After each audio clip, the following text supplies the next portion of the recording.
दोस्तों, जैसा कि आपको पता होगा, दुनिया का सबसे बड़ा सोलर पार्क भारत में मौजूद है। इस पार्क का नाम है भांडला सोलर पार्क, जो कि राजस्थान के थार रेगिस्तान में मौजूद है। इस पार्क का क्षेत्रफल 56 किलोमीटर स्क्वायर है। अभी इस पार्क का जो टोटल कैपेसिटी है वो 2245 गीगावाट है। लेकिन आपको जानकर हैरानी होगी कि भारत में गुजरात में एक और सोलर पार्क बनाया जा रहा है, जो कि भांडला सोलर पार्क से भी ज्यादा बड़ा होगा और एक बार बन जाने के बाद यह दुनिया का सबसे बड़ा सोलर पार्क होगा। तो चलिए जानते हैं कि गुजरात के किस राज्य में इस पार्क को बनाया जा रहा है, इसका क्षेत्रफल कितना है, इसकी कुल लागत कितनी है और किस कंपनी के द्वारा इस पार्क का निर्माण किया जा रहा है। स्वागत है आपका बीएस मोटिवेशन के एक और वीडियो में। मैं हूँ विकास।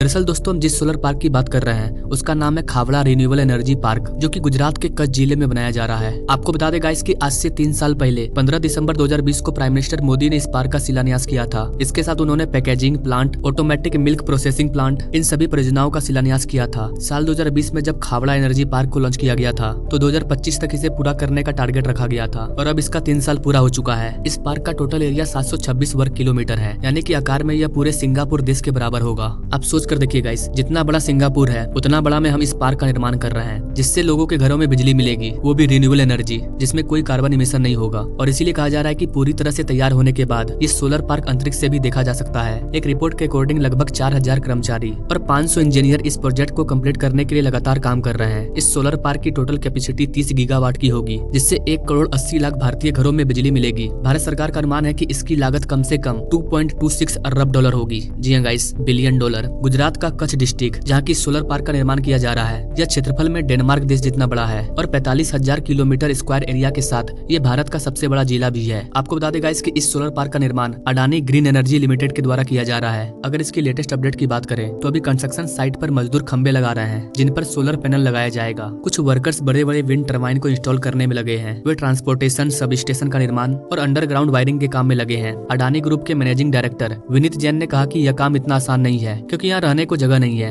यहाँ की जो जमीन है वो दलदली है, बहुत तेज हवाएं चलती है, बारिश होती है, भूकंप आने का भी खतरा है। लेकिन इन सब को मैनेज करते हुए वर्कर्स यहाँ पर लगातार काम कर रहे हैं और जिस स्पीड से काम चल रहा है उसे देखकर लगता है कि अगले 3 साल में यानी कि 2026 तक इसका काम पूरा कर लिया जाएगा। हालांकि इस सोलर पार्क से भारत को बहुत ज्यादा फायदा होगा। जैसा कि आपको पता है, भारत सरकार का टारगेट है कि इस दशक तक हम सबको मिलकर 500 गीगावाट क्लीन एनर्जी इंस्टॉल कर लेना है और 2070 तक 0 कार्बन इमिशन के टारगेट को पूरा करना है। लेकिन अभी का ये जो हालत है उसके अकॉर्डिंग भारत अभी भी 70% से ज्यादा बिजली का उत्पादन फॉसिल फ्यूल यानी कि कोयले से करता है और मात्र 10% रिन्यूएबल एनर्जी से इलेक्ट्रिसिटी जनरेट किया जाता है। और देखा जाए तो भारत में बढ़ते पॉपुलेशन को देखते हुए इस तरह के सोलर पार्क की काफी जरूरत है। आने वाले टाइम में ऐसे और भी कई प्रोजेक्ट लॉन्च होंगे, जिससे कि भारत को रिन्यूएबल एनर्जी की ओर स्विच किया जा सके। आपको बता दें कि जहां इस सोलर पार्क का निर्माण किया जा रहा है वो जमीन बंजर थी और यह कई सालों से बेकार पड़ी थी। लेकिन सरकार भारत के अलग अलग राज्यों में बेकार पड़े बंजर भूमि को उपयोग में लाना चाहती है और ज्यादातर इन बंजर भूमि पर सोलर पार्क का निर्माण किया जा रहा है, क्योंकि सोलर पार्क को एक बार अगर सेट कर दिया गया तो उसमें बार बार छेड़खानी करने की जरूरत नहीं होती है। एक बार वो सेट हो गया तो सूर्य के किरणों से बिजली का निर्माण करते रहेगा। नाउ अब अगर हम Adani green energy limited company की बात करें तो ये गौतम अडानी की कंपनी है, जो कि रिन्यूएबल यानी कि ग्रीन एनर्जी से जुड़े प्रोजेक्ट पर काम कर रही है। जब अडानी ग्रीन एनर्जी के ऑफिसर से पूछा गया कि हिडनबर्ग के रिपोर्ट आने के बाद इससे खावड़ा सोलर पार्क में कोई प्रॉब्लम हुई थी, तो इसके बारे में अडानी ग्रुप के अधिकारियों ने बताते हुए कहा कि हिडनबर्ग की रिपोर्ट से इस प्रोजेक्ट पर कोई प्रभाव नहीं पड़ा। प्रोजेक्ट का काम लगातार जारी है और अब यह बिल्कुल क्लियर हो चुका है कि अडानी ग्रुप के ऊपर हिडनबर्ग की ओर से जो भी आरोप लगाए गए थे वो सब झूठे थे। तो दोस्तों, ये थी दुनिया की सबसे बड़ी सोलर एनर्जी पार्क की पूरी जानकारी। आपको क्या लगता है गाइस, भारत का ये पार्क 2026 तक बनकर तैयार हो जाएगा? आप अपने राय कमेंट बॉक्स में जरूर दीजिए और ऐसे ही लेटेस्ट अपडेट के बारे में जानने के लिए हमारे चैनल से जरूर जुड़िए। Now thank you for watching. मिलते हैं अगले वीडियो में एक नई जानकारी के साथ, तब तक के लिए जय हिंद।